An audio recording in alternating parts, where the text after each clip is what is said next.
Hi everyone. तो अगर मैं आपको ये बताऊं कि मेरे 11th क्लास में मेरे 70 में से 6 नंबर आए थे इंग्लिश के सब्जेक्ट में। एंड वहाँ पे बड़ा बड़ा लिखा था फेल। एंड जब मैं 11th क्लास के मार्च के एग्ज़ाम में भी मैं सारे के सारे एग्ज़ाम में फ़ेल हो गई, तो मेरे को वहाँ पे उस स्कूल में एडमिशन देने से ही मना कर दिया। एंड देन जब मैं 12th में गई तो जब सितंबर में एग्ज़ाम्स होते हैं उसमें भी मैं फ़ेल हो गई इंग्लिश के सब्जेक्ट में।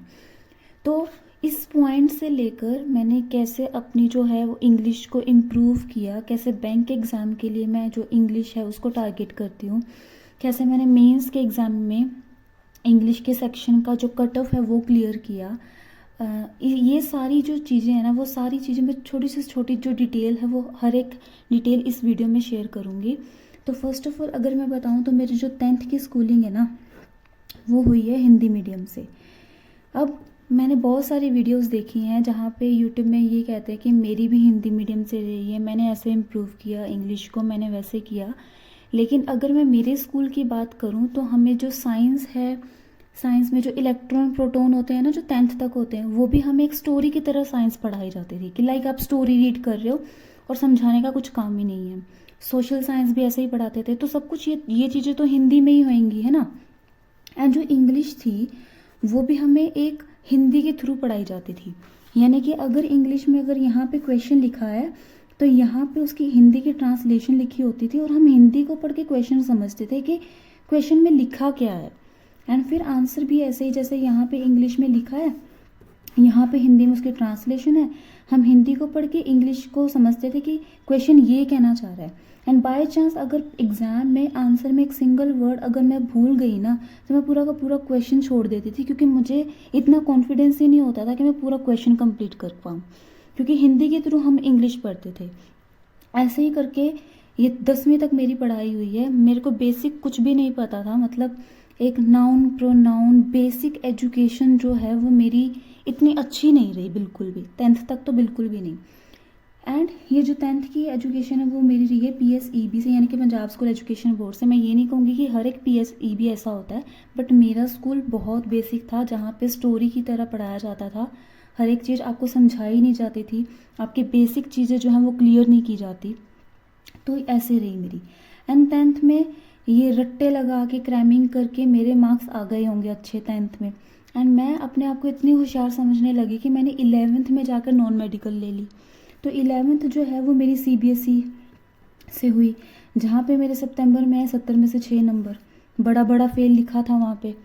एंड मैम ने इंग्लिश वाली मैम ने मेरे को ये समझाने की बजाय और ये पूछने की बजाय कि आपके 70 में से 6 मार्क्स क्यों आए, क्या रीज़न्स हैं, ये जानने की बजाय मैम ने मेरे को पूरी क्लास के सामने डांट दिया और बोला, मुझे एग्जैक्ट वर्ड याद है, उन्होंने बोला कि आपको तो इस स्कूल में एडमिशन ही नहीं लेना चाहिए था, आपने तो एक लायक बच्चे की सीट खराब कर दी और आप जाओ, आप लास्ट बेंच पे बैठ जाओ।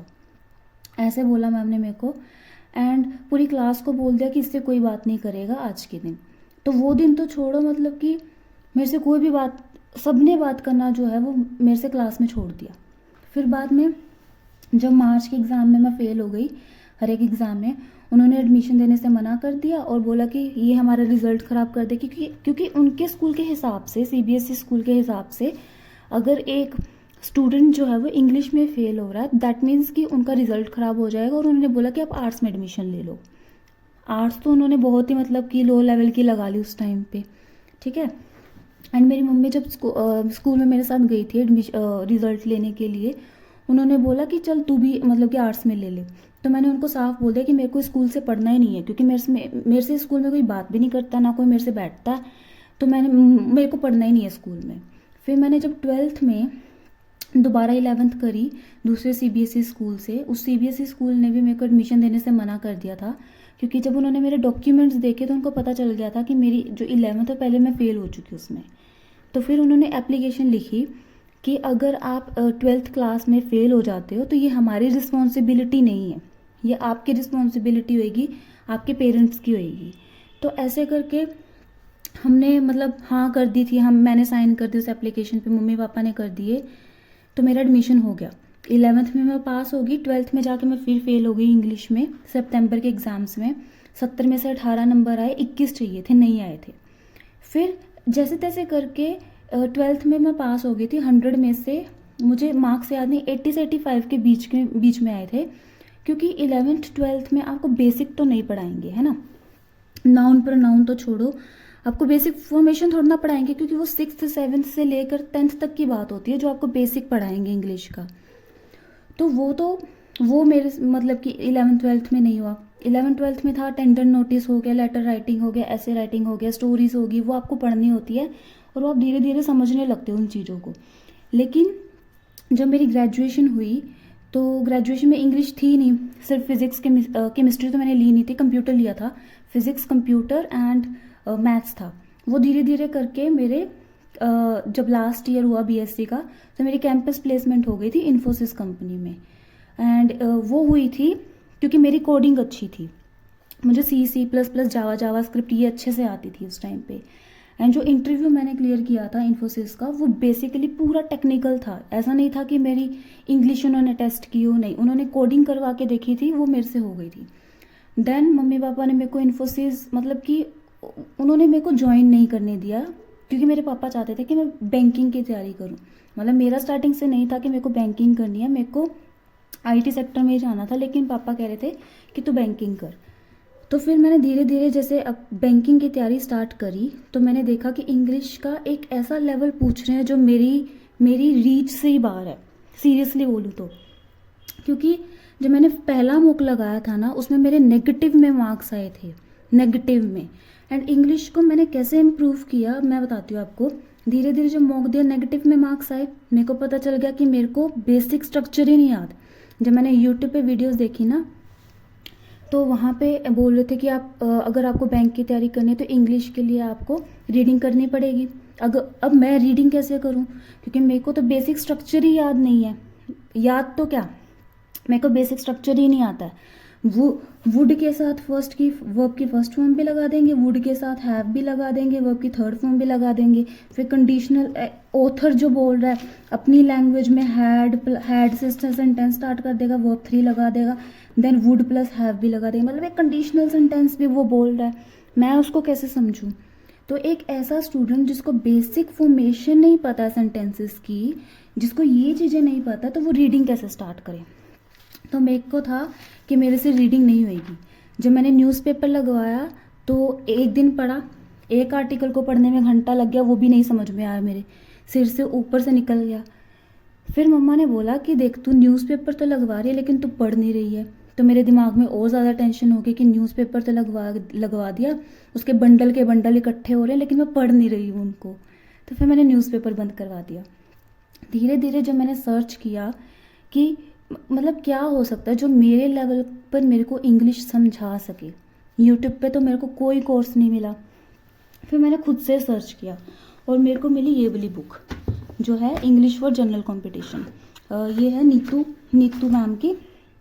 ये थोड़ा सा पुराना एडिशन है, 2017 का मिला था मुझे उस टाइम पे जब मैंने प्रिपरेशन स्टार्ट करी। बट 2017 पुराना है, ठीक है, बट रूल्स तो रूल्स हैं, हमें रूल्स पढ़ने हैं। तो जब मैंने स्टार्ट करी, आप इस बुक का हाल देख के ये देख सकते हो, मैंने इस बुक में ना इतनी मेहनत करी है। मैंने 0 से स्टार्ट करी है इंग्लिश, 0 से।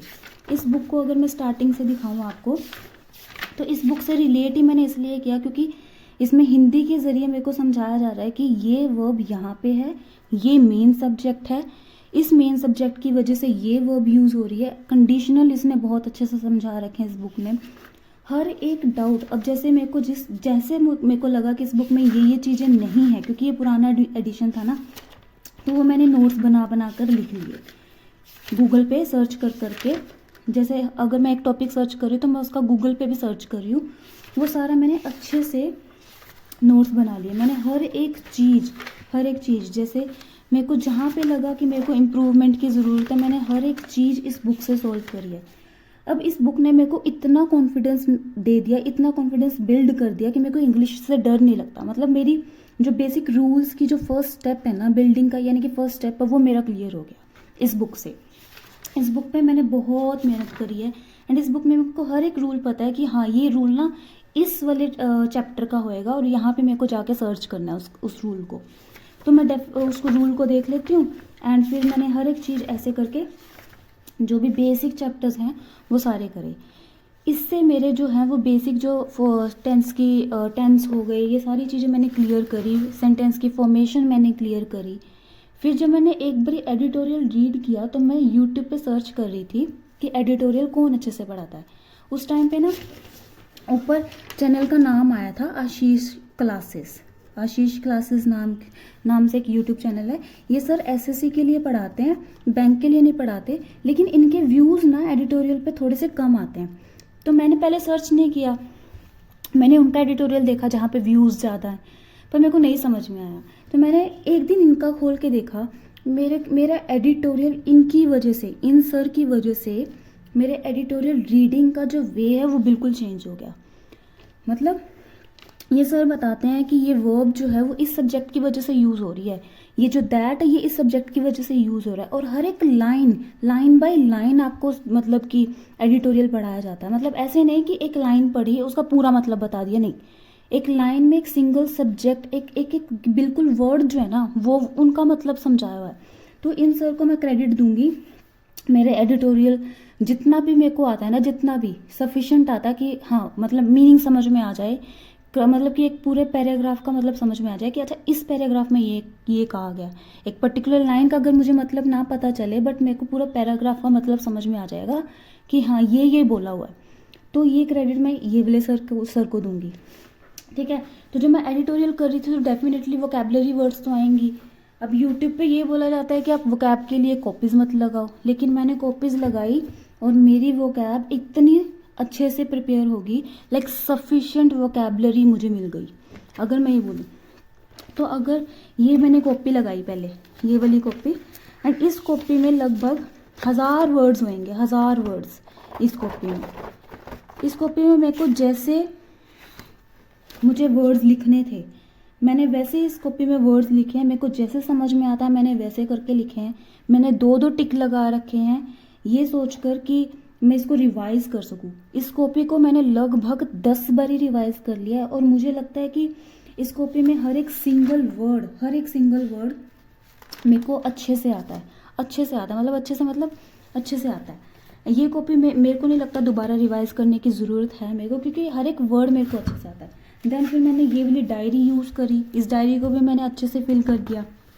जैसे मेरे को समझ में आया मैंने वैसे पढ़ा, मुझे जैसे समझ में आ रहा है मैंने वैसे वर्ड्स लिखे, वैसे जैसे मेरे को समझ में आ रहा है। अब इस पर भी 2 डबल टिक लगे हैं क्योंकि मैंने इस डायरी को भी फुल रिवाइज कर लिया। मुझे नहीं लगता इस डायरी को भी दोबारा देखने की ज़रूरत है। अब तीसरी कॉपी मैंने लगा लिया, अब उसको भी मैं रिवाइज कर रही हूँ। तो धीरे धीरे करके मैंने कैसे स्टार्ट किया, कि मैंने पहले ग्रामर कंप्लीट करी।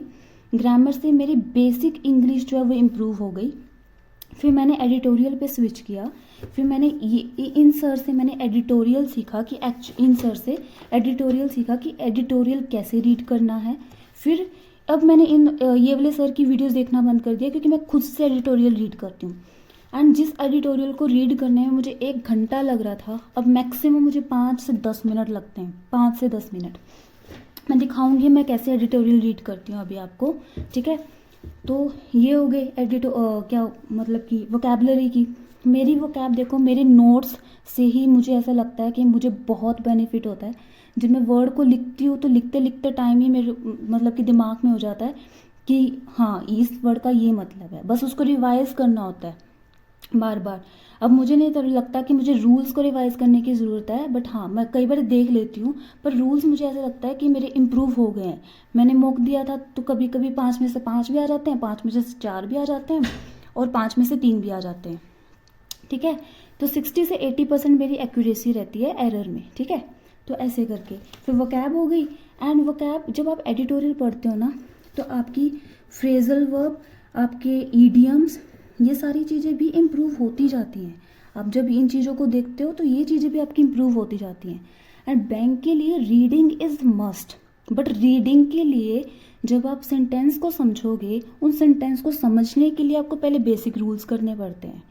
वो बेसिक रूल जब आप करोगे तब आप एडिटोरियल पे शिफ्ट करो। एडिटोरियल पर मतलब एडिटोरियल में स्पेसिफिकली एडिटोरियल नहीं बोलूँगी, मतलब आप रीड करो जितना हो सकता उतना रीड करो, क्योंकि bank is all about reading. आपको पजल्स में रीडिंग चाहिए है, आपको मैथ्स के लंबे लंबे क्वेश्चंस में रीडिंग चाहिए, आपको इंग्लिश के मेन एग्जाम्स में रीडिंग चाहिए, तो रीडिंग तो करनी ही है, ठीक है। अब मैं बताती हूँ कि मैं कैसे रीड करती हूँ। जैसे मैंने न्यूज़पेपर ना जो घर पे आता है वो नहीं लगवा रखा, मैंने सब्सक्राइब कर रखा है जो ये वाला होता है, जैसे ये वाला, ठीक है, मैंने ऐसे सब्सक्राइब कर रखा है। अब एक तो अब मैं कैसे पढ़ती हूँ, जैसे ये वाला आर्टिकल है, ठीक है, ये वाला आर्टिकल मैंने इस पर क्लिक किया, मैंने इस आर्टिकल पे क्लिक किया। अब इसमें क्या है ना, ये ऑप्शन जो है ना, ये वाला जो ऑप्शन है, इस ऑप्शन में आप वर्ड को सिलेक्ट करके राइट क्लिक करके उसका मीनिंग एकदम से पता नहीं कर सकते। लेकिन जो ये वाली चीज़ है ना, इस पर जब आप क्लिक करते हो तो आप किसी भी वर्ड का मतलब आप इंस्टेंटली आप निकाल सकते हो। जैसे अगर मैं दिखाऊं, जैसे फॉर एग्जांपल मुझे कंट्रोल का मतलब नहीं पता, फॉर एग्जांपल, तो मैंने राइट क्लिक किया, उसको सिलेक्ट किया एंड देन ये किया एंड इंस्टेंटली वो मुझे कंट्रोल का मतलब भी दिखा देगा, है ना। तो ये कंट्रोल का मतलब हो जाएगा। एंड मैं इस चैनल की बात कर रही थी, आशीष क्लासेस वाले यूट्यूब चैनल की, जहाँ पे सर आपको एडिटोरियल पढ़ाते हैं। ये डेली एडिटोरियल नहीं डालते, लेकिन हफ्ते में 2 से 3 एडिटोरियल डालते ही डालते हैं। ये यहाँ पे थोड़ा सा मेरा लैपटॉप स्लो है, तो यहाँ पे 0 लेवल से जैसे इंग्लिश सीखें, ये वाले चैनल की मैं बात कर रही थी, ठीक है। तो ऐसे वो इंग्लिश पढ़ाते हैं। तो धीरे धीरे करके ऐसे मत सोचो कि आपकी इंग्लिश इम्प्रूव नहीं हो रही है, आप रीड करते जाओ, लेकिन रीड करते टाइम आप उस चीज़ों को समझो भी, आप कैसे कर रहे हो, है ना। क्योंकि समझने की तो ज़रूरत है, अगर समझ में ही नहीं आएगा तो फिर एडिटोरियल पढ़ने का क्या फ़ायदा। अब मैं अगर बेसिक मेरी बताऊँ, मेरी जो कमी है वो अभी क्या है इस टाइम पे, मेरी जो है वो है, अगर मैं बताऊँ पैरा जंबल, तो पैरा जंबल को मैं कैसे इम्प्रूव कर रही हूँ। पैरा जंबल के लिए मुझे ऐसा लगता है कि जो 75 क्लासेस है ना निमिषा मैम की, जो उस पर अनअकैडमी पे है, मुझे लगता है कि वो बेस्ट है, क्योंकि अभी मैं 7 से 8 क्लासेस उनकी कर चुकी हूँ। तो मेरे में पैरा जंबल में तो कॉन्फिडेंस आ गया कि हाँ मैं कर लूँगी पैरा जंबल, ठीक है। तो ये थी मेरी इंग्लिश की जर्नी, जो अगर मतलब कि पहले मैंने अपनी ग्रामर इम्प्रूव करी, फिर मैंने एडिटोरियल्स पढ़े, फिर मैंने रीडिंग को इम्प्रूव किया। रीडिंग इम्प्रूव करते करते आपकी वोकैब भी अच्छी हो जाएगी, आपके क्या बोलते हैं उसको, ईडियम्स, फ्रेजल वर्ब, ये सब कुछ आपको पता चलता जाएगा। एंड रीडिंग आपकी इंग्लिश को ना इतना अच्छा इम्प्रूव कर देगी कि अगर आप कोई भी एक सेंटेंस पढ़ोगे ना, तो आपको सेंटेंस को पढ़ते इंस्टेंटली पता चल जाएगा कि इस मतलब टेंस में कुछ ना कुछ तो गलती है, सेंटेंस में कुछ ना कुछ तो, या तो एडवर्ब की होएगी या फिर किसी एडजेक्टिव की होएगी। ये सारी चीज़ें मेरे को अब पता है, क्योंकि मैंने उस बुक से सब अपने डाउट जो है वो क्लियर कर लिए। तो ये थी मेरी जर्नी इंग्लिश को कंप्लीट करने की। एंड मैंने अब इस साल मेरी स्ट्रेटजी रहेगी कि मैंने बहुत सुना है निमिषा मैम के परफेक्शन बैच के लिए, तो मैं उनका परफेक्शन बैच अभी लूँगी। एंड अब वो मेरे को फॉलो करना है उनका परफेक्शन बैच। तो 2023 के लिए मैं वो करूँगी, रीड करूँगी, वो कैब अच्छे से करूँगी एंड यही करूँगी बस मैं इंग्लिश के लिए। धीरे धीरे करके इंग्लिश भी इम्प्रूव हो जाएगी। एंड मेरे मेंस में अब की बार आए थे 18.5, कट ऑफ था 15.5। ऑफकोर्स मैं थोड़ा सा 24 से 25 तक ही एक्सपेक्ट कर रही थी, बट कम आए। मुझे पता है एक्यूरेसी जो है वो बिगड़ गई है, पर मुझे एक्यूरेसी पे भी काम करना है। तो ये थी मेरी जर्नी, जहाँ पे मेरी इंग्लिश बिल्कुल ज़ीरो थी, जहाँ पे मेरे को 11th-12th में एडमिशन्स नहीं मिल रहे थे स्कूल में।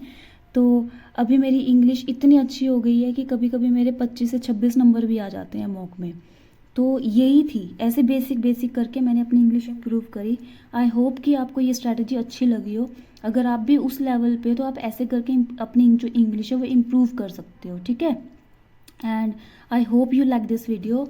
एंड आप कमेंट्स में बताना मेरी स्ट्रैटेजी कैसी है और क्या क्या मुझे इम्प्रूवमेंट करनी है। एंड हाँ, मेरी रीजनिंग में अब की बार IBPS क्लर्क में 35 में से 35 मार्क्स आए थे। एंड उसमें भी मैं बताऊँ, मेरे 12-13 नंबर आते थे पहले, सच में। इनइक्वालिटी कर ली, सिलॉग्स कर लिया, एक पजल कर लिया, बस 12-13 नंबर, बस मैक्सिमम। 35 में से 35 मैं कैसे लेके आई उसकी स्ट्रैटेजी मैं आपको बता दूंगी, ताकि आपकी हेल्प हो जाए कि आप कैसे स्कोर कर सकते हो, ठीक है। तो आप वो भी बता देना, वो वीडियो में बता दूंगी। So that's it for this video and bye bye.